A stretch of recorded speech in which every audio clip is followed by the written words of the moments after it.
I don't mean to be precise. It's the kind of habit that crawls out of years of logging invoices and client calls. But the lamp on my bedside table is a small clock and the numbers are loud in the dark. 2:14. It's the kind of time when the house is supposed to sound like nothing at all except the refrigerator and my own breath. Instead, gravel. Slow, deliberate crunching somewhere just beyond the thin pane of glass that backs onto the alley. At first I think it's the raccoons. We get raccoons. I get up anyway, because the sound is not skittering, it's measured, it isn't aiming for the bins, it's walking the line along the fence. I pad to the window, bare feet against cold hardwood, and press my forehead to the window frame to steady my vision. Half asleep, half alive, every tiny noise in the house is suddenly suspect. The yard is a black rectangle. A silhouette slides along the fence, low, careful as if keeping to the blind spots. I know that silhouette. Not perfectly, it's nights, and there's a hood up, and the grain of the streetlight makes strangers out of neighbors, but there's a way he occupies space. Broad shoulders folded in, a certain compactness in the way he takes an alley step. The hairline at the neck. The way the jacket falls. It nudges my memory like a tooth against an old filling. Evan. Of course Evan. The name is a nuisance I can taste, polite shirt sleeves at the HOA barbecue, half smiles over hedges, an excessive fondness for complaint forms. He lives 2 houses down. He is the man who brings by pamphlets about trash ordinances with a smile. I close the window quietly and walk to the front door. My phone is the next instinct, thumbscreen, a small battery-powered boom against the dark. White-faced and functional, it becomes my primary lens on the world.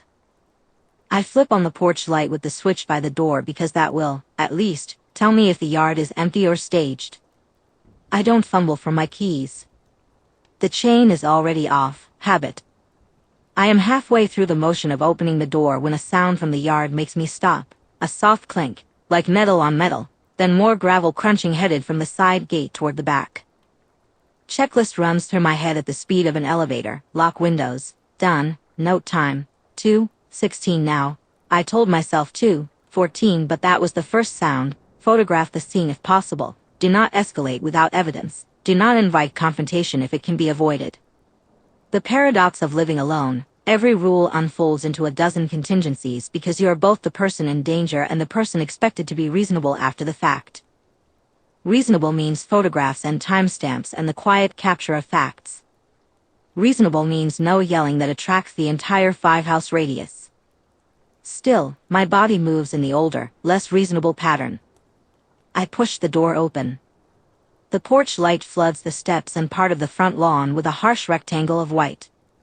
The air hits my face, late summer cool, damp with the city-swept smell of cut grass and something sweet, maybe a neighbor burning paper in the distance. The silhouette I saw from the window is where I thought he'd be, along the fence, crouching as if to peer through a gap we'd been meaning to repair since the winter boards cracked. The gap is a long-standing fault line between our properties. The fence lists there like a patient who resists the surgeon's hand. He is narrower than the impression from the window and closer to ordinary when seen under a light. Ordinary, which is perhaps more alarming than the monstrous unknown. It means this is somebody you can name. I can name him. I know what his voice sounds like in polite settings. I know how he signs emails, best regards, Evan Hart. I know, because of the way he polishes his shoes for the holiday potluck, that he has habits. Not all of them benign. For a second he freezes, I freeze. We both stand there in the spill of light, 2 catalogued silhouettes. I am tempted to say his name. There's a reflexive urge to bridge the distance with identification, to assert ownership of my porch and my air. Instead I lift my phone. The camera app opens faster than my mouth. I do not aim yet. I am documenting more than the scene, I'm documenting my decision to document. I tap the lock screen with the sort of careful economy that belongs to people who do this kind of thing regularly. 1 photo and I have a record, 2 photos and I have angles, 3 photos and I start to feel like I'm overreacting. He moves again, an almost invisible shift, his shoulder adjusts, his head tilts, and for a fraction of a second he looks like someone who has been interrupted in a routine task rather than confronted in the act of trespass. He wasn't balancing on the fence, he was bending to look through the slats, then reaching towards something beyond the fence. My yard? The alley? I can't tell from here. The way he reaches is oddly domestic, not the furtive jerk of a burglar but the careful motion of someone retrieving a dropped phone, maybe checking a sprinkler, maybe testing a camera. That detail, small and banal, seeds a suspicion that is slippery and dangerous. Maybe it's not random. Maybe it's reconnaissance. Maybe it is, as the edges of my day job like to say, a pattern. Evan's recent form in the community, endless letters signed and filed, quiet barbs in the HOA newsletter, has preferences. He likes control. He likes to set narratives in clean, typed pages. Who goes into a neighbor's yard in the middle of the night unless they have to, unless they're checking something, unless they're making a small, private record before they make a public complaint? Breath held, I step down one stair so the light doesn't cast my whole face like a wanted poster. The boards of the porch creak under my heels and sound very loud in the night. Behind the silhouette, the alley is a wash of distant sodium orange. He is not looking at me yet. He doesn't bolt. For one rational second I calculate outcomes, call the police and create a record now, or risk making a scene and giving him what he might be seeking, the confrontation, the photograph of me yelling, the line he could put into a complaint affidavit. I do the small, obvious thing adults are supposed to do first. I call out, clear and level. Evan? He flinches. He looks up.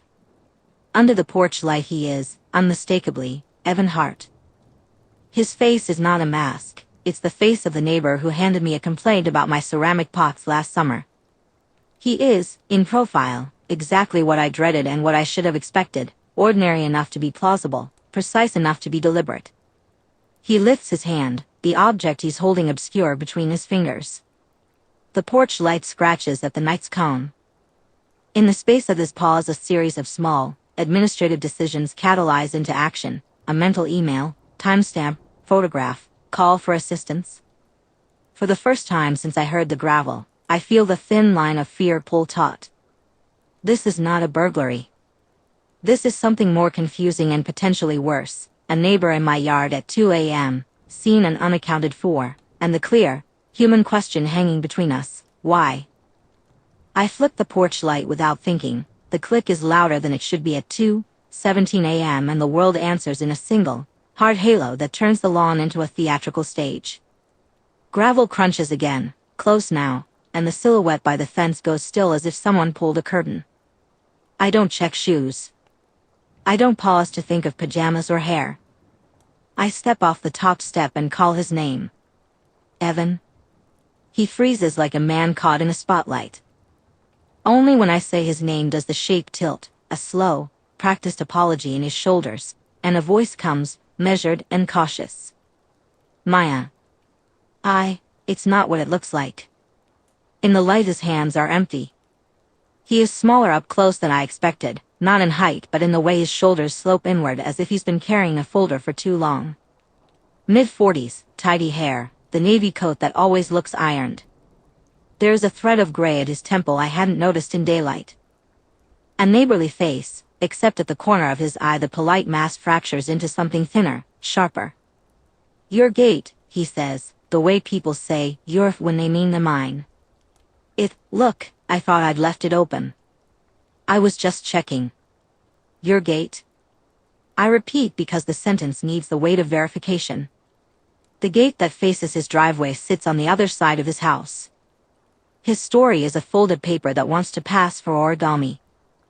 My brain runs the angles, the fence line, the gap we both noticed months ago and never fixed properly, the path to the alley. None of it fits neatly with a casual, middle-of-the-night check. He takes a step forward. I take a step out of habit, not toward confrontation, but toward documentation. Documentation is the thing my body defaults to when adrenaline raises the pitch, small, ordered gestures to prove I existed in this moment. My phone is in my hand before intent catches up. The camera wakes with a soft whir, the screen is too bright in the dark. Can I help you? I ask. The question is practical. I want to hear the exact words he uses, to match them later to what will be said in well-lighted rooms and under fluorescent mediation tables. It's nothing, really. I saw, look, forget it. I'm going. He half smiles. It is the same smile he uses at HOA meetings when he announces a vote. Polished. Dismissive. He turns as if to leave and then turns back, as if conjuring a script. I'm sorry if I woke you. My landlord called about something in the yard. Landlord. The word lodges like a misfiled receipt. We both know Evan's relationship with property is less about tenancy and more about control. The sentence seems rehearsed, an attempt to pin this to something other than him. He keeps talking because talking is a way of buying time, of reasserting normalcy. Okay, I say. I am aware that okay is neutral, the opposite of get off my property, and also not an invitation to let him explain at midnight. I step a half pace closer, the practical physics of reducing the distance so the photo will catch detail. I don't move like a threat. I move like someone who needs a timestamp. His face is lit by the phone when I frame and press. The glow pinpoints a crease by his mouth that wasn't visible in the silhouette, the evidence of a smile that lives habitually at the lips even when the eyes are on edge. He looks older than his online profile suggests. A small mole under his left cheekbone.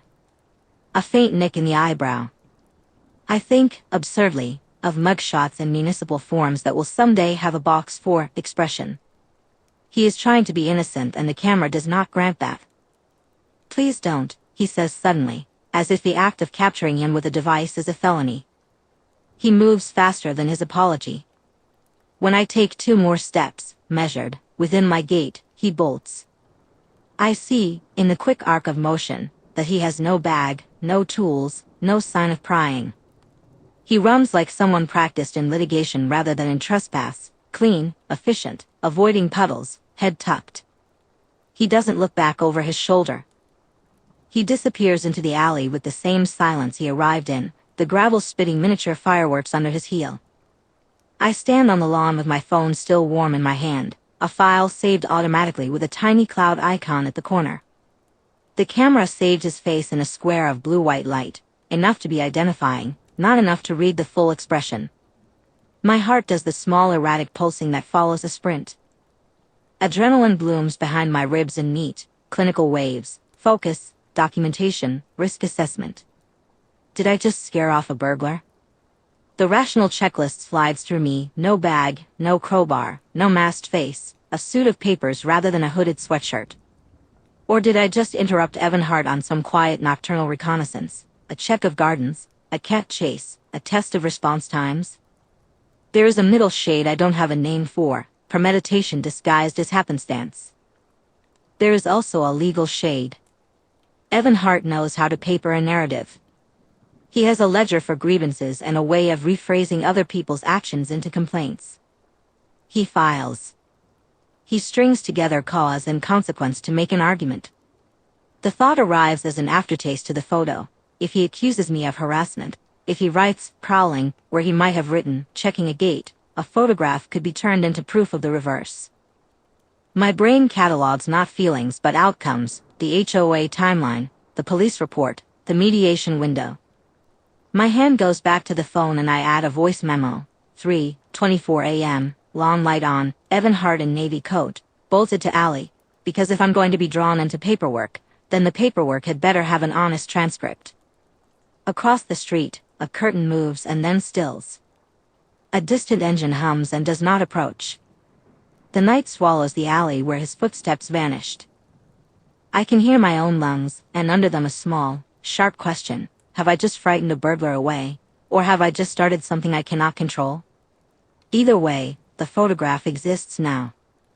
And photographs, like small fires, have a way of finding oxygen. I make coffee without turning on the radio because noise feels like a betrayal of the quiet I'm trying to keep intact. The porch light has that cold halo that leaves everything around it two-dimensional. Sleep scrubs the edges of last night into a smear. I hover over my laptop like someone trying to keep a paper ship afloat in a sink. Security software boots slower than I want, but it boots. File name scroll, porch_cam_10-21_02-03.mp4, yard_cam_2025-10-21_02-01.mp4. I read them the way I read a recipe, order matters. I scrubbed through the porch footage first. Time code at lower right, 020312.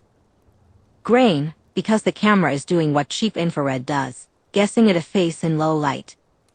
The frame skips the first few seconds, the program drops frames like someone who's given up halfway through a story. At 020321 a silhouette steps out from the left shadow, pauses under the halo of the light, then moves with a measured, almost careful business across the gravel.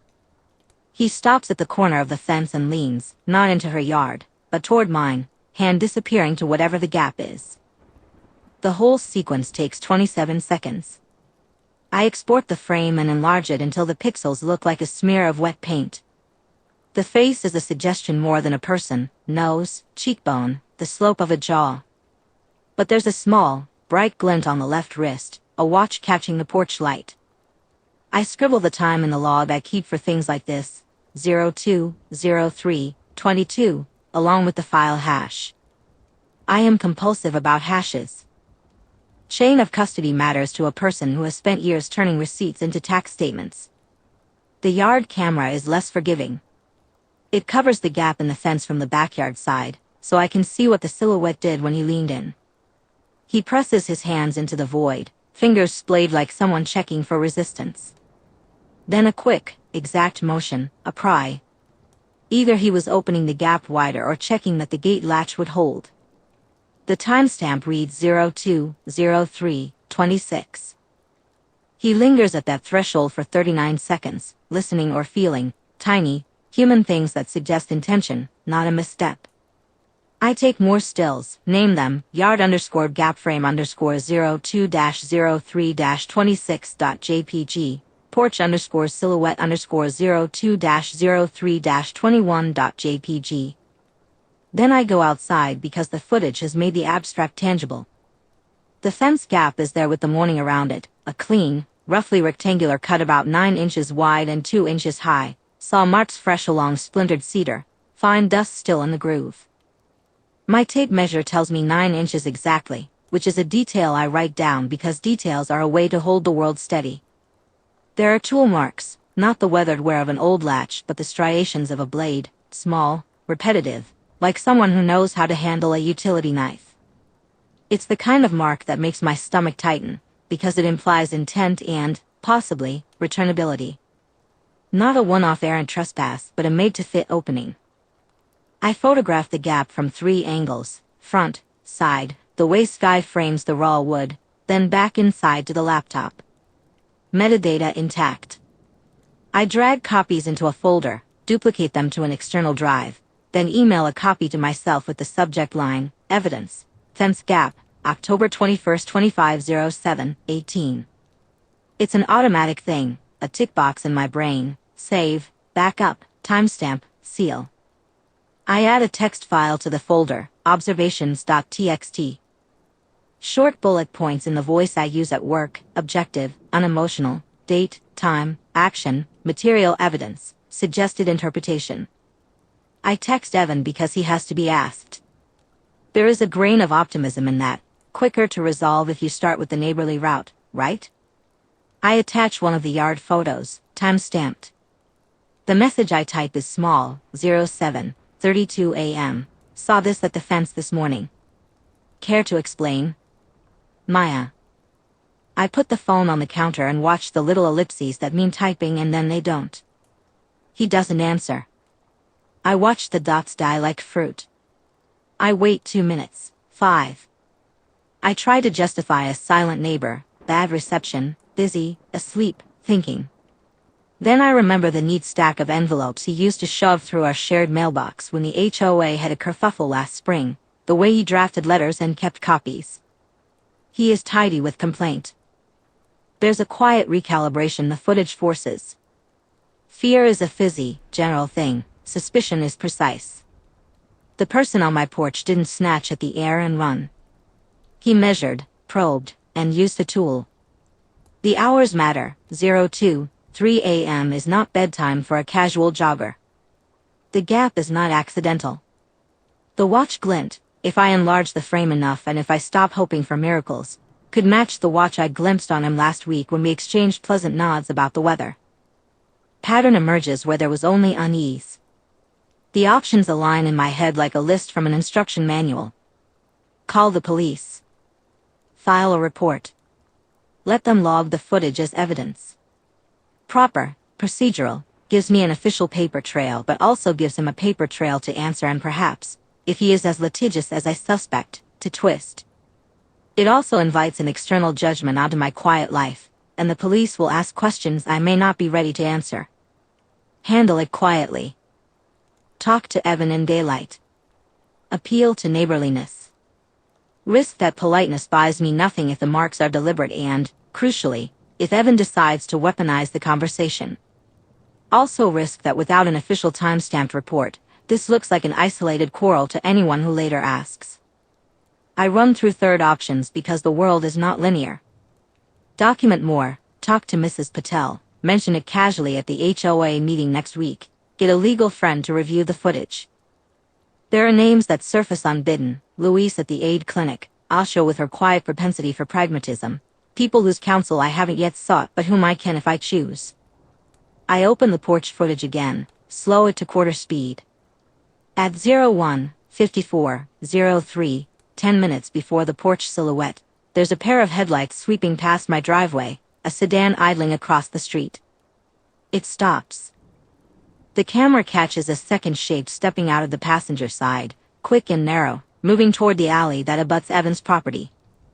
The figure is smaller, faster, and then the camera auto-adjusts and the moment blurs. A second of motion that I might have dismissed entirely if I hadn't been looking for conspirators. I freeze the frame and zoom until the grain looks like salt. The second silhouette is no clearer than the first, but its path matters. It cuts across the strip between properties in the direction Evan later approaches on foot. Coordination implies more than trespass, it implies plan. Choices map to consequence in a way I can feel under my fingernails. I get up, check the USB drive again, wrap it in a manila envelope and write the time across the flap. Then I sit back down because the next move will be the one that defines what happens next, not just to the fence or my sense of safety, but to how the neighborhood will narrate us both. My phone buzzes with a calendar reminder: HOA meeting, Friday, 7 p.m. I had scribbled that note months ago, a benign thing. Now it looks like a deadline. I type a new text and delete it twice. My thumb hovers over the contact labeled Evan Hart. I could call. I could keep digging until the hole in the fence has answers. I could start with the police, the conservative route in a life that prefers form to gamble. I put the phone face down and run my hand over the edge of the manila envelope once more. Then I open the yard footage one more time, and there, 37 seconds after the silhouette disappears into the alley, something small and dark slides across the frame toward the gap, pauses, and then is gone. I haven't even decided what to do with the photographs yet, whether to print them, whether to upload them to the cloud, whether to label them evidence_2025-06-12_0123, when something slides quietly under my front door. My first, stupid thought is that it's a pizza flyer. The second, calmer thought is that nothing in this neighborhood arrives in the morning without intention. I crouch, poke the envelope with the toe of my shoe so I don't leave fingerprints, and flip my phone to camera. Timestamp, 06:58. I take the picture before I touch the paper. The reflex is so ingrained the shutter sound is almost automatic. It's plain white, business-sized, typed address label, my name, my apartment number, no return address. The flap is sealed. The weight is a single sheet. I slit the flap open with the dull butter knife from the junk drawer because I've learned that things arrive in envelopes come with edges worth preserving. Inside is a 2-page, typo-free, heavily underlined complaint, heading, formal complaint of stalking and harassment, a neat timeline of alleged incidents, legal citations, and a demand for immediate intervention by the homeowners association and a police report. There's a signature at the bottom, Evan Hart. His printed name, then a pen flourish. The irony lands in my chest like a stone. The first line accuses me of stalking him after an unprovoked confrontation on the lawn at approximately 01:23 a.m., states that I followed him into the alley, and requests a no-contact directive while threatening civil action for emotional distress. There is a paragraph where he describes being extremely alarmed and fearful for personal safety. He claims I refused to identify myself and made verbal threats. There is even a section titled Attached Evidence, where he lists a witness statement, unnamed, and offers to present any additional documentation upon request. He has stolen the script. He has turned into his own version of events the thing I recorded with my porch light, my voice, my photographs, me standing on my own lawn, flashlight in one hand, phone in the other, asking who he was and why he was in my yard. He does not mention, of course, that I saw him crouched behind the gap in the fence, that I watched the hem of his jacket through the living room camera, that I snapped a photo as he ran past the alley. He is an expert at leaving things out. My throat tightens. I do the pragmatic things in order.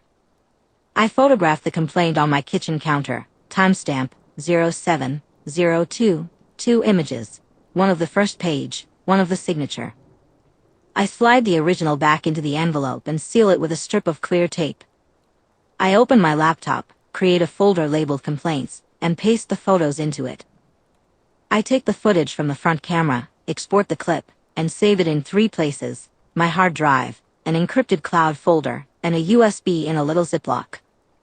The time I spend doing this stops everything else for a few minutes. When I'm methodical, my hands can be steady even if my heart is not. The language of the complaint is precise in a way that makes my skin crawl. Pattern of behavior, ongoing harassment, potential criminal implications. He writes as if he were composing a motion, and that is not accidental. The letter threatens HOA escalation if appropriate steps are not taken. Reading between the lines, this is a request for paper pressure rather than a knock on a door. I can imagine the worst case: copies sent to the HOA board, a formal file in their binder, a whispered caution at the next meeting before anyone has seen my footage. Evan is careful with paperwork. That is not paranoia. That is a fact I have accumulated and bookmarked. Small disputes with odd neighbors get resolved with his formal notices. He files complaints about barking dogs and leaves implicit threats in polite language.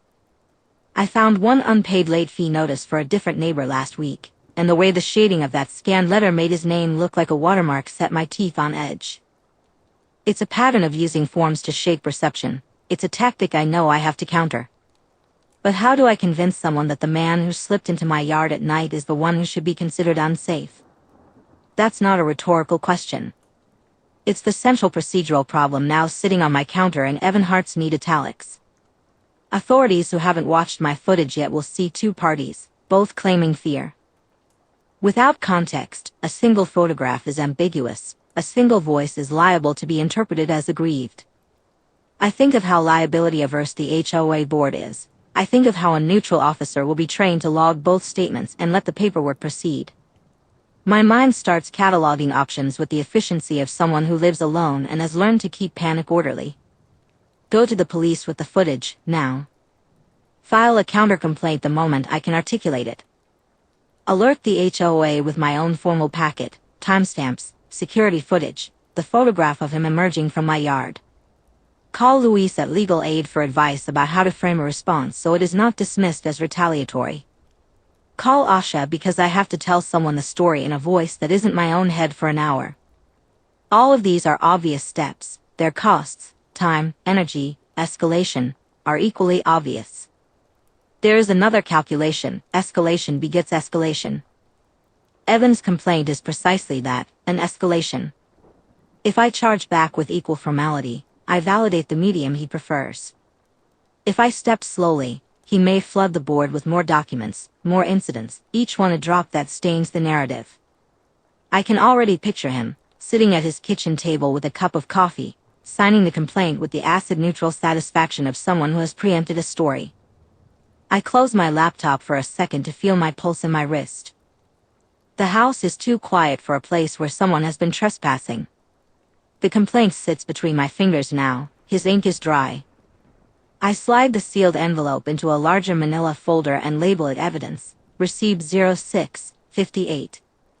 It is a small ritual, but rituals are how I keep sequence from dissolving into dread. Then my phone buzzes. The HOA app notification pops up on the screen. New submission filed. Harassment complaint against Maya Bennett. Evan's name is the submitter. My heart does that sudden, animal drop you feel when the ground moves beneath a table. I look at the folder in my hand and realize there is a choice to make before the end of the day. I am not the only one marking time now. The clock that matters is not mine. I arrive 10 minutes early because being early is the one variable I can control. The community room smells like reheated coffee and lemon disinfectant. Folding chairs are set in imperfect rows, agenda packets clipped with a polite yellow post-it. Ruth is at the head table, exactly the picture of cautious authority. Cardigan, binder, small stack of liability forms. Evan is already there, sleeves rolled, a neat stack of printed pages fanned in front of him like a lawyer's calling card. He looks like a man who sleeps with his briefs ironed. I put the envelope on the table in front of Ruth. Plain, stamped, the letterhead from Evan's complaint folded inside. Next to it I set my phone and a small USB drive with the footage. I don't announce anything. I don't need to. The room smells tension and curiosity, and the moment the envelope is visible, all the little conversations dry up. Ruth glances at both items, then at me. Maya, do you want to speak now, or should we follow the agenda? Her voice is gentle. Consensus is built from breathing room. I'd like to put this on the record now, I say. I keep my words short because short words are harder to misquote. I tap the phone screen, 02-14-37, clear night, gravel crunching, and hand the USB to the treasurer who knows how to plug it into the laptop. The file plays on the small projector, a grainy, late-night clip of a silhouette moving along my side yard, ducking by the gap in the fence. I've circled the timestamp in red on a printed still. I've annotated it, noise, porch light at 2:15 a.m., photograph taken 2:15-12. A few heads lean in. Someone swallows audibly. It's concrete in a room used to intangible complaints about barking dogs and holiday lights. Evan stands up before the clip finishes. He has already handed out copies of his complaint, crisp, formal, a litany, and he paces just enough to look engaged, not frantic. Neighbors, he says, voice even, I appreciate Maya bringing this up. He holds the complaint up, filed a formal complaint because I felt intimidated. I was coming from my car late. She confronted me at the gate, took my picture, and followed me. There are little gasps, not loud but immediate. A few people exchange glances. A woman in the third row murmurs, "Did she follow you, Mr. Hart?" As if she's asking for directions. I can feel the room rearranging itself around his version. He has already dressed the facts in victimhood, and sympathy is a hair's breadth from consensus. That's the thing about narratives in a small room, they'll crowd the truth until it stands in the corner, polite but ignored. Evan, did you email this to the HOA? Ruth asks. I did, he replies. His voice is unruffled. I thought it prudent to inform the board before it escalated. He opens the packet. I also sent copies to several neighbors. I wanted them to be aware. He smiles at the room like a man presenting a neighborhood watch flyer. A couple of people nod. One of the retirees pats his knee in solidarity. I count silently. The email went out this morning, 3 hours before I found the envelope under my door. He timed it so people would read his words first. A hand goes up. Maya, are there prior incidents? Asks Mrs. Lopez, gently. It's framed as a neutral question, but it lands like a test. Another neighbor, younger, asks, have you ever taken photos of other neighbors before? Which is code for is this a pattern? I had documented the fence dispute last summer, measurements, emails, a polite formal request to the HOA that was logged, but when someone asks if you've ever taken photos, the neighbor's reactions narrow into an implied photograph equals threat calculus. People who don't know the difference between a camera and a weapon lean toward caution. I answer with timestamps because that's what I trust. No, I don't photograph people.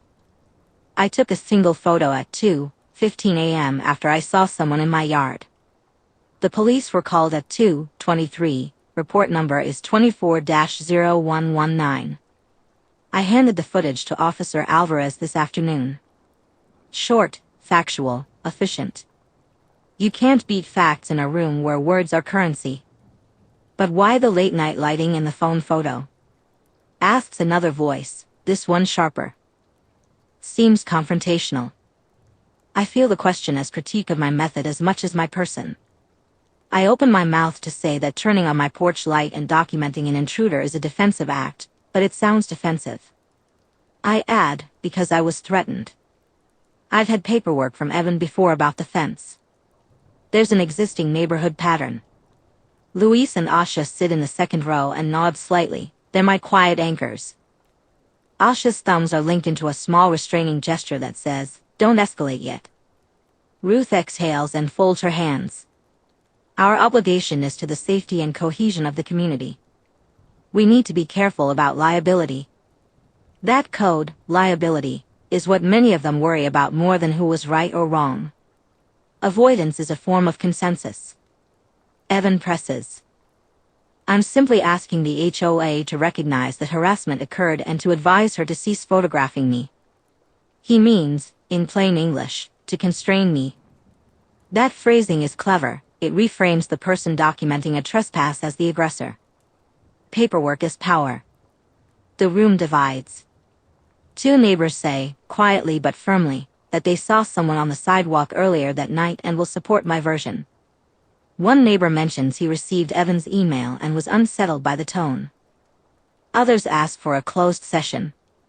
Ruth suggests mediation, the safe, neutral box that diffuses blame by distributing it, and asks if anyone objects. I know mediation as a process person, neutral facilitator, tight time limits, a mandate to find compromise over truth. It's also a way to put pressure on the less resourced party to accept terms. I feel the edges of my options narrowing, little by little. 3 days, Ruth says, as if setting a due date for a bill. We can schedule a mediated session with Claire Donovan, neutral, on Thursday evening. Will that work for everyone? Evan nods, satisfaction flickering briefly across his face. He is polite but territorial. The room murmurs assent because the alternative feels messy. Louise squeezes my hand in the row and mouths, "Be careful." I glance at the footage still projected on the wall, at the timestamp I wrote in red ink. I've brought the truth into a room full of people who prefer neat endings and even hands. Already, the story is being edited for closure. 3 days. I count them out on my fingers in the dim light and realize the clock has started without me asking. The interview room smells like disinfectant and coffee gone thin. Fluorescent light hums and unhelpful, even white over the table. Officer Alvarez sits across from me in a chair that squeaks once when he shifts. His laptop is open, its trackpad glowing like a small, patient animal. He has that professional face that doesn't promise anything, not sympathy, not certainty. It's the same face a judge would wear if a ruby fell from a Warner's hand, polite, blank, efficient. I've come prepared. There's a printed log of times and file names. Frontyard_02-14_02-17.mp4. Porchlight_02-14_02-18.jpg. Phone photo _02-14_02-18_22.jpg. I underline the seconds that matter. I hand him the flash drive in a little evidence pouch I bought online last week because buying it felt like taking action. He reads the slip, my name, the date, the time I called, and types slowly, the cursor blinking between keystrokes. "Walk me through it," he says finally, like he's opening a book to the right page. I do. I narrate the steps in tidy increments because that is what calms me, the crunch of gravel outside my bedroom window at 2:14 a.m., the shape crossing the lawn, the porch light swinging on, the silhouette pausing behind the gap in the fence. I explain the photo I snapped as he bolted, blurred, yes, but his jawline is there. I mention the envelope that appeared under my door in the morning, Evan Hart's complaint accusing me of stalking. I tell him about the HOA meeting, the neighbor's cautious glances, the way Evan has a file folder for everything. He nods without emotion. He asks for dates when I've had conflict with Evan. I give him the old fence dispute and the line about his being litigious. He types those words like he's mapping a territory.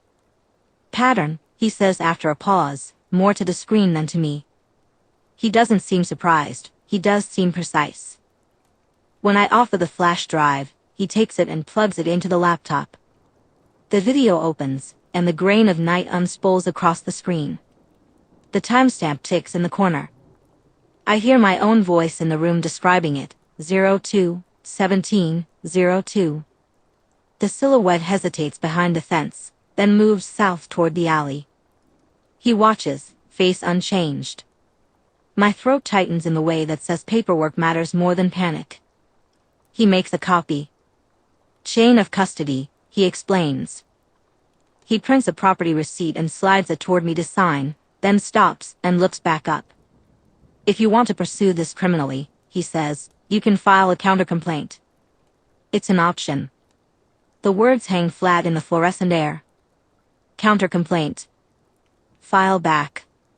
Escalate. I've rehearsed this moment in other forms, with Luis at the legal aid table, where he cautioned, be strategic, Maya. Don't let two complaints neutralize the threat into some bureaucratic draw. Asha, who knows me well enough to say blunt things, told me to think about outcome, not revenge, what will actually protect you.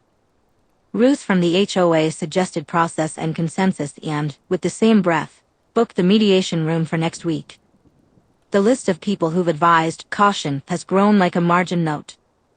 Alvarez watches me catalog these internal debates. He's seen this before. He adjusts his voice to neutral, like a thermostat. Filing a complaint can trigger an investigation. It can protect you by establishing a formal record. It can also make this into an entanglement, mutual allegations, hearings, affidavits. Sometimes it calms things. Sometimes it escalates them. That is the honest thing he can say and still keep his face. He doesn't promise protection. He can't promise the county prosecutor will pursue anything, that charges will stick, that the neighborhood will stop whispering. He is a set of procedures and a number of resources, not a guarantor. I think about Evan's paperwork habit, how quickly he filed that envelope after my photo, how his complaints often arrive polished and preemptive. I imagine the way he must have sat at his own kitchen table, pen poised, curating his version of events before mine had even hardened into a memory. If I file back, I risk giving him another arena to play in. I risk making this bilateral in a way that neutralizes the menace into a mutual nuisance.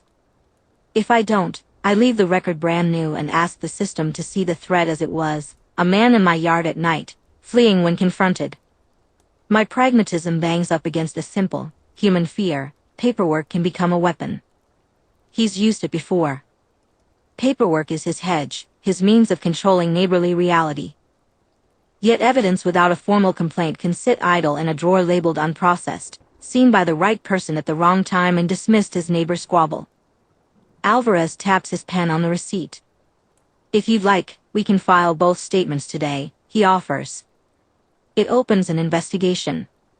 It doesn't mean charges will be filed immediately, but it gives us a record we can act on if more happens. It reads as neutrality, but there's an undercurrent: action begets action. My stomach tightens.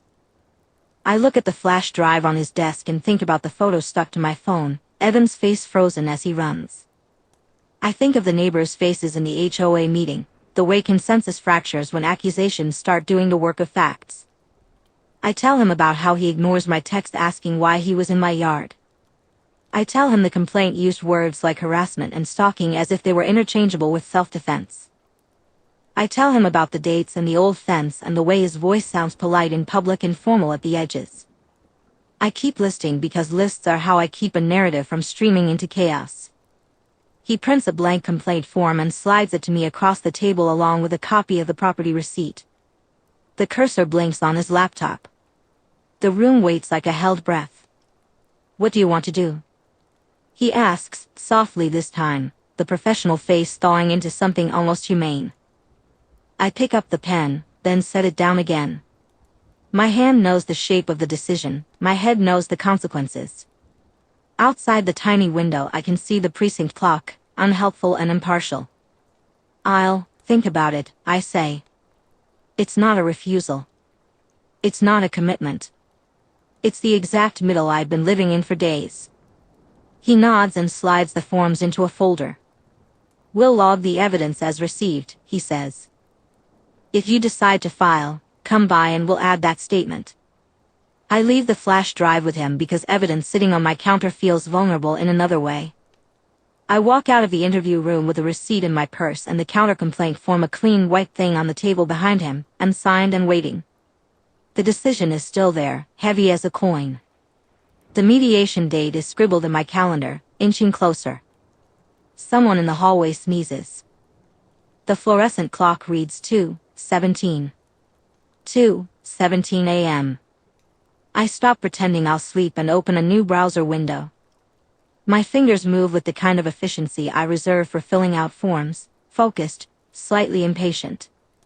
I search his name plus the town. Evan Hart. Keywords I think like evidence, complaint, HOA, small claims, nuisance, certified mail. The glow from the screen throws the kitchen into harsh angles. I make a list in a new document, sources, dates, where to save, who to call. I timestamp everything as I go. Habit. First hit is the neighborhood forum, archived posts that don't quite disappear. The search function coughs up a string of threads with similar patterns: fence encroachment, noise complaint, no resolution, anyone else get a certified letter? The language is clinical, oddly identical from post to post. Please be advised that we have documented multiple violations. Someone named Marla posts that she had to comply after repeated notices. Comments are wary, supportive, or blank. One person says Evan took it to the HOA and then to court. Another says he sent me a cease and desist after I trimmed my hedge. I screenshot the threads, file them in a folder labeled evidence to community posts, and add the time, 02:34. Next, HOA minutes. The association keeps PDFs of monthly minutes on a server that requires an HOA member login. Ruth opens the folder for me this morning and emails me 10 files. I skim through them like I'm reading minutes after a board member's deposition, bullet points, motions passed, the same phrasing about resident complaints and action to be taken. There's a June 2023 entry where Evan motions for enforcement of property line responsibilities and attaches photographs. He sends a follow-up by certified mail, receipt logged. The minutes make a point of noting no consensus reached, which in HOA speaker translation means, we were reluctant but unwilling to say no. County court is less polite about it. The online docket search returns 3 small claims cases under his name in the last 5 years. One for $1,200, damages to property, one for $350, reimbursement for repairs, one dismissed for failure to prosecute. The filings are short and efficient, the same tone as the letter under my door, crisp nouns, respectful warnings. I download the PDF of the $1,200 suit, save it as e_hart_sc_1200_2022-09-12.pdf, and open it. His filings are annotated, servility to form perfected. There are exhibits, photographs, a certified mail receipt, a list of dates. He timestamps sightings like a surveillance log. June 3, 2022, 11:12 p.m. Subject observed on property.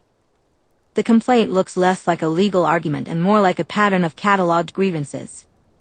Each is small on its own: hedges trimmed, gravel displacement, a late-night dog bark, but assembled like beads they string into a pattern.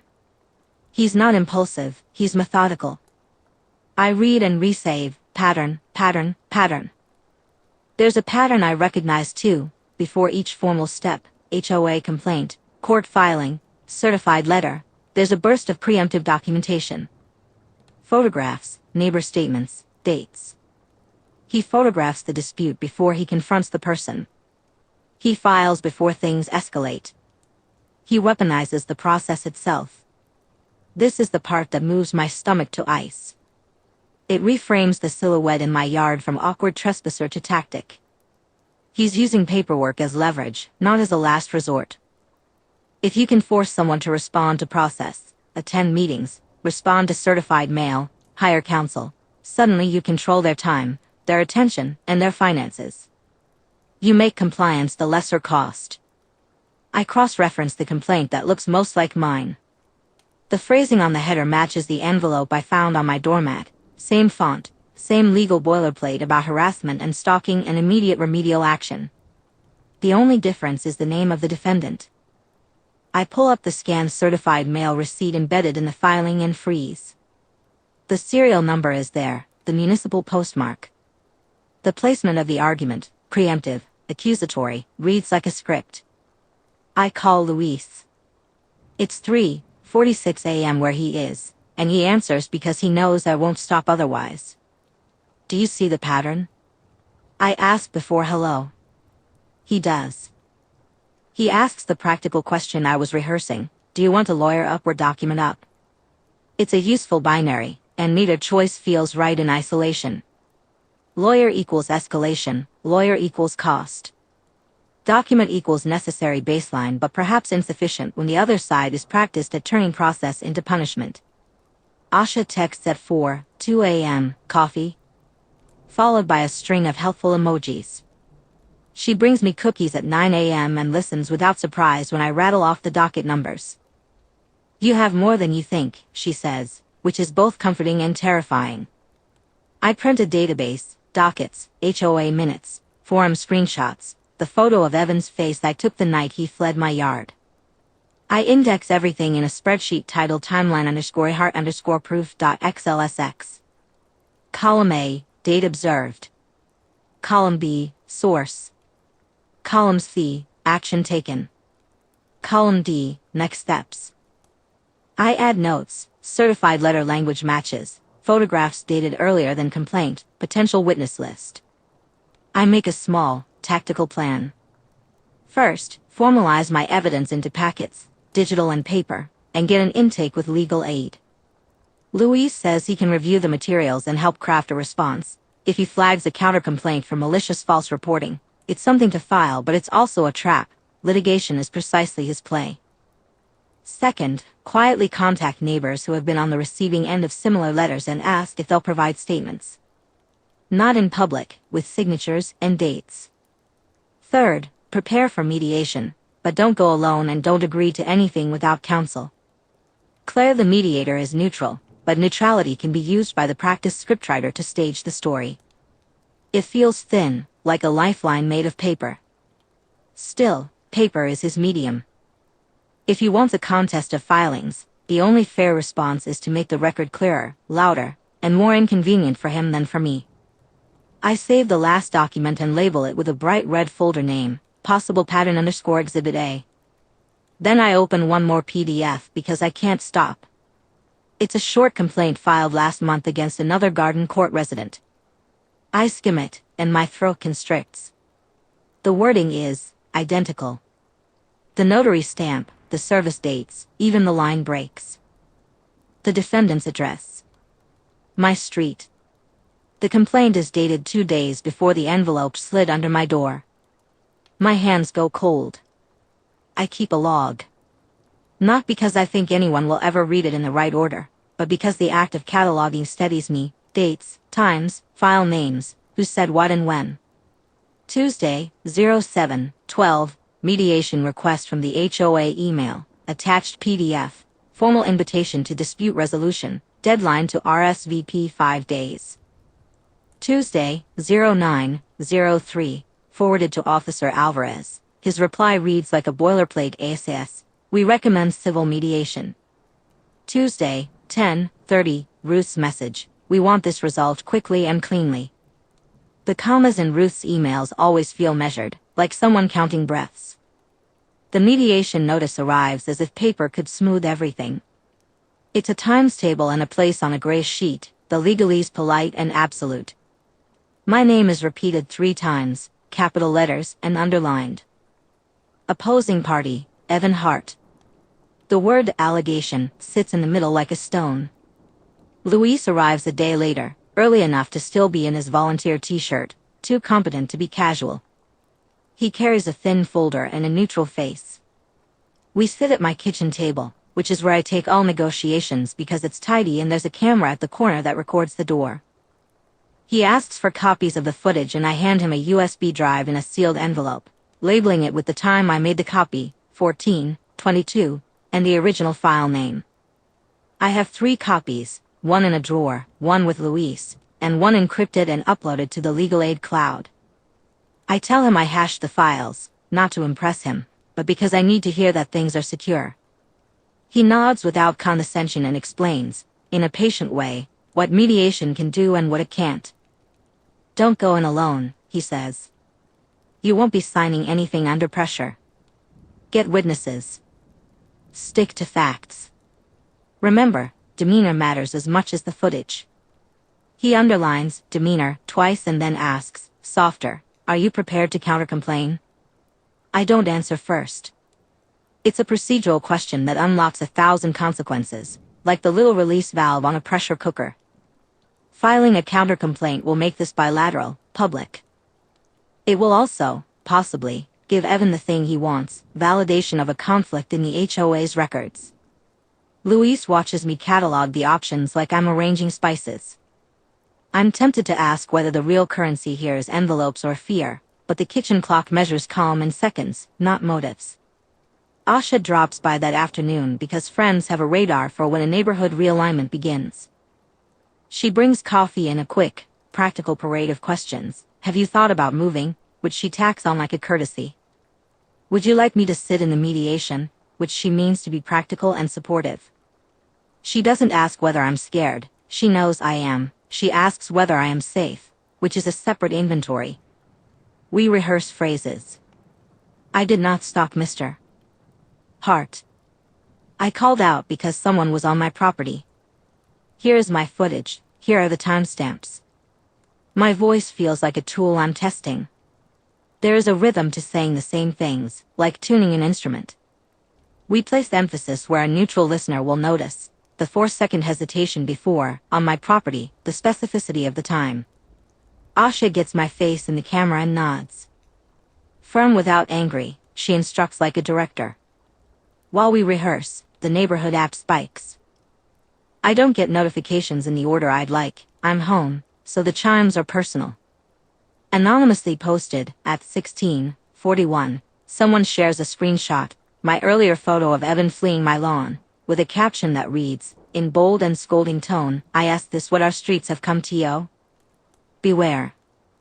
The comments section is a geology of small judgments. Some defend me, a handful suggest I provoked him, and a couple of handles I don't recognize pile on with insinuations about unstable behavior. One person posts a cropped still from my footage, lower resolution and grainier, and circles my face as if to suggest something private is evidence. The post collects momentum like a cut made wider. I don't respond. Luis advised not to engage. Asha's hand tightens on my sleeve and she murmurs, don't feed it. Her eyes are kind, and there is a practical fear there I don't allow to match mine. If I stay, we will be having this conversation again. If I move, I lose a year of careful planting and a mailbox with my initial on it. I also give up the central claim I am trying to prove, that you can't be pushed off your property with paperwork. I think of Evan sitting in his house, neat and exact, paperwork lined like bricks. I think about what control looks like when it's given a legal form. Calls multiply. The HOA wants my availability. Evan's attorney, or someone who claims to be, leaves a voicemail that is all polite threat. The neighbor who has historically been neutral, the young couple across the path, asks, very quietly, if I might have misinterpreted. I note everything. I note who asks questions, who offers help, who goes silent. The neighborhood forms a weather pattern, supportive gusts, skeptical drizzle, then the cold front of anonymous posts. My sleep changes. The pattern of night is no longer contiguous. It's a series of short naps with hyper-focused wakeful periods where I draft email responses in my head and timestamp them before I forget. I write out the mediation opening statement in bullet points and then rewrite it twice to remove the adjectives. Stick to facts, Louise said, and I follow the rule the way one touches a hot plate to test the temperature. My hands shake as I type, a small tremor that belongs to talk string. There are other, subtler pressures. A neighbor I never expected to be useful, Mrs. Patel, brings over cucumber slices and a look of conspiratorial solidarity. People talk, she says, not unkindly, and sometimes people hear the wrong thing. She presses tighter the paper napkin with her thumb and leaves, which is both nothing and something. At 23:17 my phone chimes. Another anonymous comment on the app. I unlock it with distracted thumbs. The new post is shorter, colder, looks like we'll see whose story holds up. Stay tuned. Attached, an image I don't recognize, blurred and ominous. My chest tightens in a way that isn't simple fear, it's a calculation of how much I'm willing to lose to be right. I want to be reasonable. I want to protect my morning routine and my coffee mug and the little square of sun that hits my desk. I also want a record that says I was not the one manufacturing the conflict. The balance is thin, and the pressure is precise. I make one more copy of the footage, email it to my cloud with the subject line mediation evidence. Final copy, 23:44. I lock the front door and set the porch light on a timer. And then my phone vibrates again, a message from an unknown account. We can make this easy. Meet on Friday. I buy 2 more cameras the next morning. One for the front steps, angled low enough to catch shoes and hands, one for the side yard, pointed at the gap in the fence where Evan ducked through.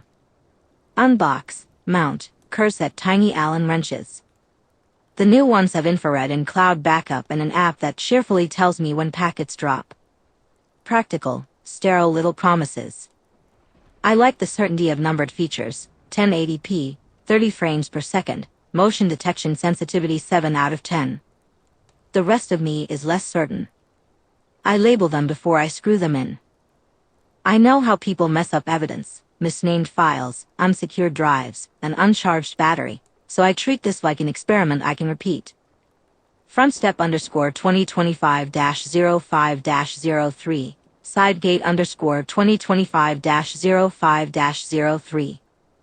I create a log in a fresh notebook, pen deliberate, a grid of date, time, camera, event, action taken. Small rituals calm my chest. May 3rd 02, 14 front step motion detected, click 000012, save to cloud local. Upload to USB. Share with Officer Alvarez via secure link at 0912. I run the feeds, fast forward, stop, zoom. The new cameras are merciless. Where the old footage was grainy and suggestive, these are clinical, each ankle, each handhold, the texture of Evan's jacket if it was him. Mostly they show routine things, delivery drivers, neighbors walking dogs, my own shadow making breakfast at dawn, but habit breeds pattern recognition. 2 nights in, the side camera picks up a figure at 2:14 a.m. Moving along the fence line, small and quick, carrying something low.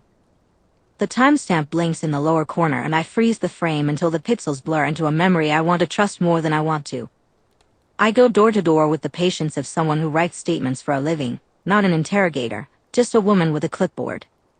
Louise helps that afternoon, quietly holding the thermal mug and offering legal shorthand when I stumble. Asha brings a folding chair and aggression for me. She sits on my stoop and says, "Ask them to check their cameras," like it's the simplest favor in the world. It isn't. Neighbors are an ecosystem of caution. Mrs. Patel answers on the 3rd knock, hair in a bun, cardigan buttoned. She squints at the clipboard like it's a crossword. "You need anything?" she asks, which has become her default. I tell her I'm collecting accounts of the night, what people heard, saw, maybe recorded. She invites me in for tea because, she says, "You look like you need tea." She gives me a small square of paper with the time she heard the gate creak, 2:10 a.m. She doesn't volunteer who it could have been. That will come later, in court, I think. For now she gives me the sound and the time stamp in her head. I write it down precisely. Little kindnesses are their own kind of evidence. Across the street, the homeowner with the battery-operated nanny cam, the one who always spoke up at HOA meetings, shuts his door without looking at me.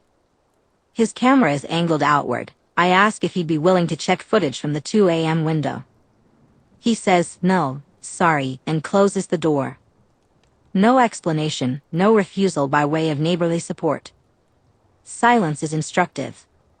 I make a note, May 4th 1422, Mr. Crane refused to share footage. Possible reasons: privacy concerns, fear of litigation, loyalty to Evan, laziness. Rank them later. Ruth calls while I'm rewiring the router to prioritize upload bandwidth. She's measured, uses the word liability 3 times and the phrase community perception twice. The HOA wants a copy of anything public-facing, she says, and asks that I don't post raw footage on social media. I promise I won't. Maybe my thumb hovers over the upload button for longer than it should. Pregnancy with consequence makes you meticulous. Some neighbors are quietly generous. A young couple 2 houses down send me a 12-second clip from their video doorbell. A man walking briskly past on the sidewalk at 2:09, phone in hand, head bent. Not conclusive. Not Evan for sure. I watch the shadow of his gait, the hem of his jacket, and file it as possibly recon. Another neighbor offers to bring in milk when I'm gone. These are gestures of solidarity and small hedges against being isolated. I put numbers to what I feel: 3 refusals, for small donations of footage, 2 corroborating timestamps, 1 thermal signature from a porch light. My spreadsheet takes shape. Humans are tidy until they're not. I trace Evan's path the night of the footsteps using the new footage: front step, gap in fence, alley, and overlay the time codes from Mrs. Patel's T-born memory and the young couple's clip. They line up awkwardly. Someone was out and about. Whether it was him, a stranger, or something else remains maddeningly in the blur between pixels. I notice a pattern that feels less like coincidence and more like choreography. Complaints, it turns out, are not just sent, they are timed. Evan files quickly. When something happens or might have happened that could tilt public opinion, he strikes with a neatly folded complaint that smells faintly of cold stationeries and legal pads. I find another inbox filled with older notices, preemptive grievances about fence height and tree pruning, petty on their own, an outline of a personality when considered together. I make a photocopy and add it to Exhibit C in my growing binder. At night I check the cameras like a person checks a child breathing. Motion detected at 00:12, delivery 01:03, raccoon 02:14, figure at side gate 03:01, vehicle idling on Maple. Each new line is a hypothesis. Did he come back the next night to see if the cameras were there? Did he test response times? Or did someone else use his window of attention? Officer Alvarez drops by to pick up a thumb drive. He nods at the setup, unflappable. Good chain of custody, he says. He also says, blandly, more data helps, Ms. Bennett. He won't say, we're onto him, and he won't say, it's nothing. The investigators I want to be heroes in movies are professional and neutral in real life. That neutrality forces me to be precise. When the side camera registers motion again at 2:03 a.m. 3 nights later, I do not move for what feels like hours. The clip is 8 seconds long. The figure is hunched, carrying something low and rectangular. Gloves. Quick steps. I zoom until color turns to noise.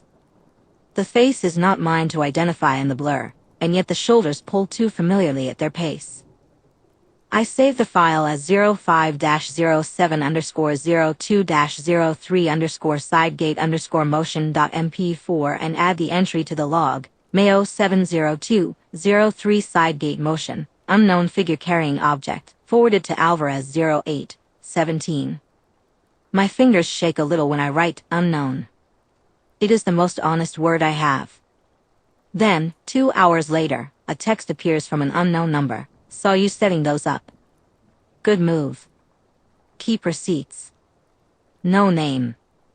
No smiley face. The civic equivalent of a nudge. I lock the front door, check the porch light, and play the 8-second clip again.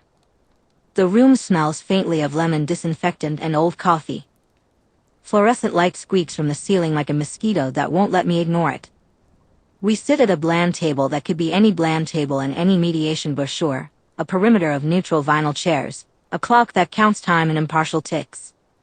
Claire Donovan has a legal pad, a nameplate, and a practiced comb. Evan Hart has a suit that reads "I am reasonable" and hands that read "I keep receipts."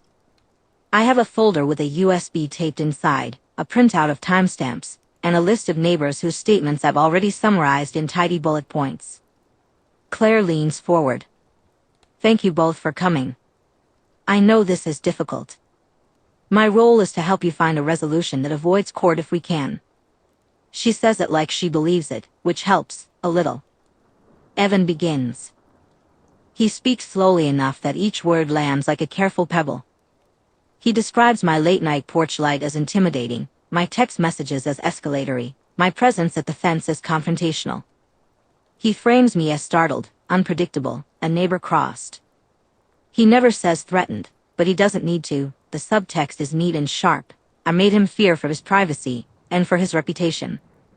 He calls for boundaries. He calls for accountability. He folds his hands on the table and waits for the effect of his composure to finish its work. I count the gestures, right hand over left, thumb tap twice, a slight lean toward Claire. He is giving a performance in civility. Of course he is. This is how you turn an overnight trespass into an allegation that sounds like a petition for protection. You put the right words in a calm tone and you file them in a neat envelope.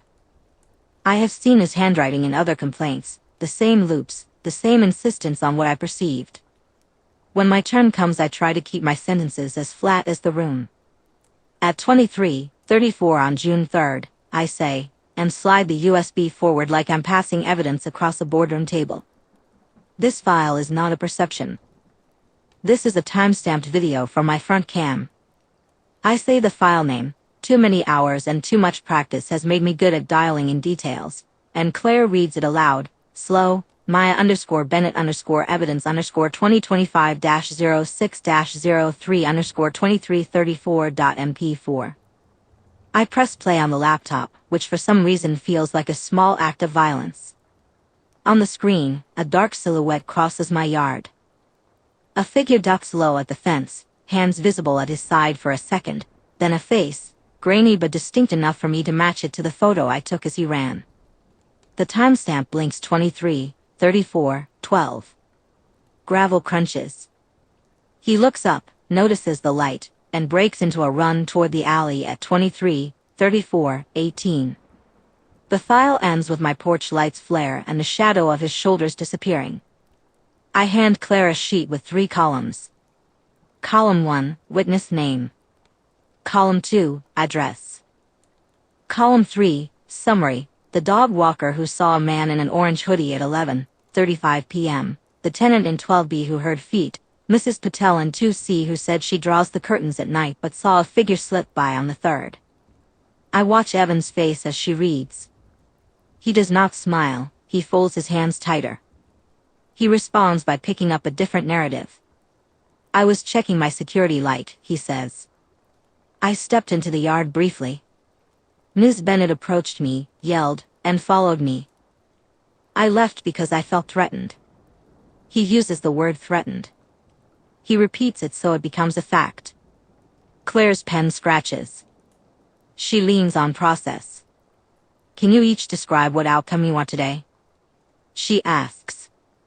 It's a fair question that forces the real dilemma into the light, truth or a transaction. Evan wants me to stop approaching him, to remove cameras aimed at his property, and to provide an apology, preferably written. He phrases it in terms of restitution and community standards. I want 2 things, an acknowledgement that someone entered my yard without permission and a clear record that I did not instigate the encounter. I want the complaint under my door to be withdrawn. I want the allegation, the one accusing me of stalking, to be corrected. I want my name cleared, which is not the same as wanting an apology. I want something that doesn't leave a permanent mark on me. Claire proposes a middle, mutual non-contact, a mediated agreement that both parties refrain from entering the other's property, a notch for how cameras are allowed, and a clause about no further complaints to the HOA for minor infractions but an agreement to use formal channels for future issues. Evan nods at this as if it were a syllabus of civility. I nod like someone reading a contract to the end to find the fine print. Luis, who sits to my left in the waiting chair and has been scribbling notes, glances at me. His advice from earlier, don't sign an agreement that sounds like admission, plays under my skin. Asha, who couldn't make it but texted a running commentary, has suggested the same in a steadier tone. Protect the footage, protect witnesses, don't sign anything that says you apologize. I imagine what I would concede by signing, an apology that reads like contrition for chasing a man out of his yard. A gesture that would fold my evidence into misunderstanding. I think of Evan's folded hands and his paper trail of preemptive complaints. I think of the slim possibility that he staged a misstep to flip the script.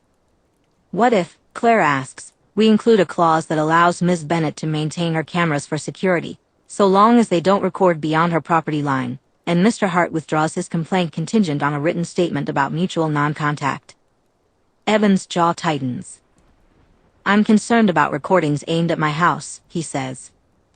And I don't feel comfortable withdrawing a complaint without some admission.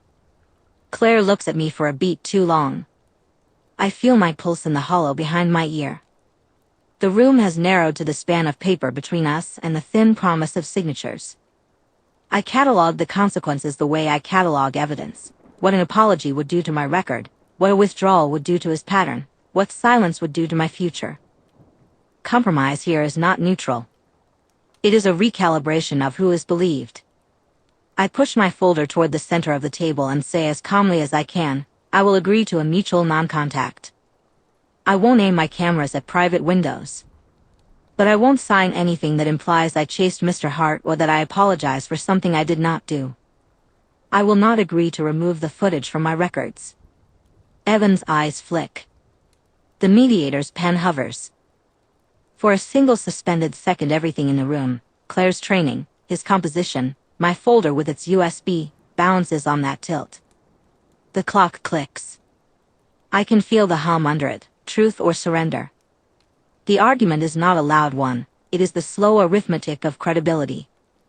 Claire clears her throat, smooths the paper, and asks whether we can draft the language that respects both our needs. As I speak the words I want, I hear the soft thud of envelopes landing under doors in my head, and I know we are not done. The hearing room smells like old paper and the kind of coffee that thinks it's doing you a favor. I sit in the gallery 2 rows back, palms flat against the program I've been rereading like a prayer card. Evan is at the plaintiff's table, jacket exactly unrumpled, fingers steepled over a neat stack of paper. It's what he does, reduce people to files, and it's what I've been trying to counter with timestamps and metadata and a printout of a still that shows him mid-stride, face half-turned, dirt on the hem of his coat. The judge starts by describing the matter with that bland, surgical tone that removes adjectives like frightened and angry from the room. Counsel for Evan recites the complaint in a clipped, litigator's rhythm, pattern of harassment, documented incidents, threatening behavior. They read dates like coordinates. My footage is introduced by my attorney as corroborating evidence, then opposing counsel calls it ambiguous. Ambiguous is a legal weapon, it makes the camera a liar, or at least a suspect. Ambiguous how? The judge asks. Lighting, Your Honor, Evan's attorney says. One blurred frame does not prove intent or presence at a particular time beyond the shadow of reasonable doubt, or, in civil terms, beyond a preponderance. I want to tell him that the frame has a timestamp of 1:02:17 a.m., that the file's EXIF data matches the SD card header and the hash I computed before handing a copy to Officer Alvarez. I want to say I emailed the original file to myself at 1:10 a.m. the morning after, so there's an email receipt in my inbox with the attachment, which I can pull up. Instead I sit very still and document the rhythm of the room, judge's pen tapping, the soft rustle of paper when Evan's attorney fans his pages, Claire's foot tucked under her chair like she's ready to stand and broker peace. When the judge asks me to describe how I secured the footage, everything I rehearsed comes out methodically. I say the SD card was pulled at 8:07 a.m., that I made an immediate copy, that Officer Alvarez logged the evidence when I turned it over at 9:14. I say I retained the original card, in a sealed envelope, initialed. The judge nods as if this is a complicated recipe rather than a record of my sleepless night. Evan's attorney cross-examines with the precision of a tax collector.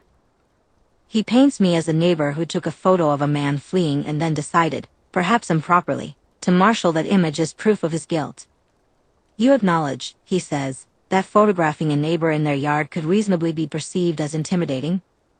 There it is, the script flipped, and for a few taut seconds I'm the person with the camera, the one who could reasonably be perceived as a threat. I can feel the room narrowing to that possibility, photographing as provocation rather than documentation. I answer that I was on my porch light, in the threshold of my property, and that my call to him to stop was an attempt to de-escalate. I am careful with my words. He asks about prior complaints. His clerk slides a printed history across the table, Evan's catalog of grievances, each entry stapled and clean. The judge's tone is even. So the record shows a history, she says. We will consider that. And then, unexpectedly, the courtroom door opens and Mrs. Patel walks in with the aid of her cardigan and a small handbag like a shield. I do not know why she is here. She had been on my list of uncertain allies, the neighbor who keeps her curtains open and watches the world go by with a clarity that catches you off guard. The bailiff calls her to the stand. She is smaller than I'd pictured. Her voice is gentle but steady. I live across the lane, she tells the judge. I wake early and stay up sometimes. I saw him. The room tightens. I have rehearsed witness credibility in my head for weeks. I have copies of emails to prove chain of possession. I have Officer Alvarez's report. None of it carries the quiet moral weight of a neighbor who remembers crossing a small, ordinary act into an extraordinary one. What did you see? The judge asks. Mrs. Patel straightens. The night you mean, she says, and gives a date. I was at my window. I saw Mr. Hart leave his house around midnight. He walked down to Miss Bennett's gate. He had an envelope. He slipped it under her door and then walked back. He walked quickly, like someone hiding in the light. The attorney for Evan inhales like a man reaching for his prepared counter. Your Honor, he says, we must question the reliability. Tell us how sure you are, the judge prompts. Time of night? Distance? Any obstructions? I saw his jacket, Mrs. Patel replies. I saw the white of the envelope. I remember thinking someone had left a note. I thought nothing until later. Across the aisle, Asha's hand finds my knee and squeezes once. Louise shifts, cataloging, calculating the likely lines of attack. Evan's face does not change. There is an economy to his expression that I have learned to read as armor. His attorney asks Mrs. Patel to recount exactly where she was sitting and whether the streetlight might have thrown a glare. They suggest she is mistaken about the person. Misidentification is their wedge. The judge's questions are precise, the kind that erode headlines into timestamps. Do you have any objective evidence? A photograph? A recorded call? Any contemporaneous note? No, she says. But I remember. I know the rules. Memory is slippery and can be dislodged with a single well-placed suggestion. I also know that a credible, unexpected eyewitness who places Evan at my door, close enough to slip an envelope beneath it, rearranges the narrative. His meat complaint no longer looks like the origin story of a victim. It looks like something else, manufactured, performative. Evan's attorney moves for a recess to consult. The judge allows it, and there is the faint, official scuffle of papers as men and women walk to counsel tables to work the angles. The room hums with the mechanical adjustments of a case being recalibrated. I keep my hands in my lap and check my watch on instinct. It's a habit. Time is evidence to me, an ally that cannot be misquoted. Mrs. Patel stands to leave and smiles at me as if kindness were a thing that could balance the ledger. I nod, which feels inadequate. In the hallway, whispers begin to thread themselves through the air, arrangements being retold, motives reinspected. The judge will weigh everything, the footage, the chain of custody, Evan's tidy complaint history, Mrs. Patel's recollection. In court these things are stripped to definitions and probabilities. They are not right or wrong but more or less likely. The bailiff calls us back in. The judge folds her notes and looks at both tables. We will take witness testimony under advisement, she says, and I am going to order a forensic review of the envelope and any available metadata on the digital files. Counsel, be prepared to produce originals. For a moment I think relief will follow, that process will set me free.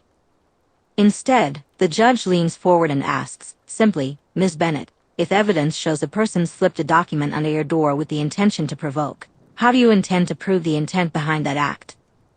It is the first question today that cannot be answered with timestamps or hashes. It demands a motive map that I do not yet possess. I breathe out slowly and feel the room narrow to the space between my two options, escalate and risk a new war of paperwork, or hold back and hope a court weighs context in my favor. I open my mouth. Then the bailiff clears his throat and a paper slides across the desk toward me, another sheet, stamped this morning, marked with my name, an addendum the clerk says someone filed earlier that day. The judge bangs the gavel at 9:10, we file the final page at 11:03, and at 1 in the afternoon the neighborhood resumes its usual small rituals with measured caution. That's how time compresses and stretches in these weeks, marked by paperwork and the absence of ordinary things. The ruling itself is a split stitch. The court dismisses Evan's stalking complaint against me for lack of evidence, but declines to award costs. It issues a stern admonition to both of us to keep our interactions civil and restricts physical approaches to a clearly defined 20-foot buffer. The HOA adds its own layer, a mediated conduct agreement, mandatory neighborhood reporting protocols, and a note that everyone should be mindful of communal peace. Legally I'm cleared, socially we're both marred. Standing in the yard now, with my hands still smelling faintly of filing glue and coffee, I tally losses in a ledger that isn't on paper so much as in the back of my head. Time is first, the months of late nights, the hours spent combing footage and transcribing conversations. Sleep is second, I measure it in the blunt way of someone who learned how to fall asleep standing up in the shower. Privacy is third, 2 cameras on the porch, 1 on the side gate, an extra motion sensor by the fence, all of them pointed at the places where my life and Evan's life intersect. They make me feel safer and smaller at the same time. There are social losses too. Mrs. Jimenez no longer drops by with lemon bars. Her lawn looks immaculate but her eyes slide away when we pass on the sidewalk. Ruth called, careful and official. We'll reconvene the board to review the agreement, she said, which translated to, we're avoiding choosing sides and also we can't risk liability. Claire, the mediator, emailed a list of recommended follow-ups, conflict avoidance seminars, a neighborhood liaison, and a gentle reminder that process doesn't always satisfy the need for truth. Luis and Asha hovered at the edges, practical and bruised as I am. Luis helped me draft the final timeline while Asha made sure I ate and reminded me that not every victory looks like vindication. What I learned about safety is not new but it is bitter. Surveillance and careful logging matter. The footage I replayed 87 times, the sequence I learned by heart, the timestamp at 2:14 a.m., the way Evan's silhouette halts at the broken slat in our fence, was enough, finally, when it paired with Mrs. Patel's voice in the hearing. She sat on the front step across the street like an afterimage of a century and testified with the kind of clarity that comes from remembering things you didn't mean to make official. I saw a flashlight, she said. I thought it was raccoons at first, but then he stopped and crouched. He muttered something about the camera. That detail, small and domestic, made a hinge of the dispute in a way a legal brief hadn't been able to. What I learned about power, paperwork is a weapon that behaves like a neutral thing. Evan used formality, complaints, crisp letters, a signature that looked practiced, to create momentum even before anyone knew what had happened. Against that, my notebooks, time-stamped screenshots, and an often awkward willingness to document everything became armor. Power lived in form and in the ability to force others to read. It also lived in the court clerk stamp and in the slow bureaucratic machinery that does not care whether it is healing or harming. Community, I learn, favors consensus but fears conflict. Ruth's first instinct was liability. Her email read like a lawyer's outline, while neighbors shifted into hedged civility. People apologized in hedges and in half-sentences. I'm sorry you had to go through this, Mrs. Klein said, and it felt both generous and performative.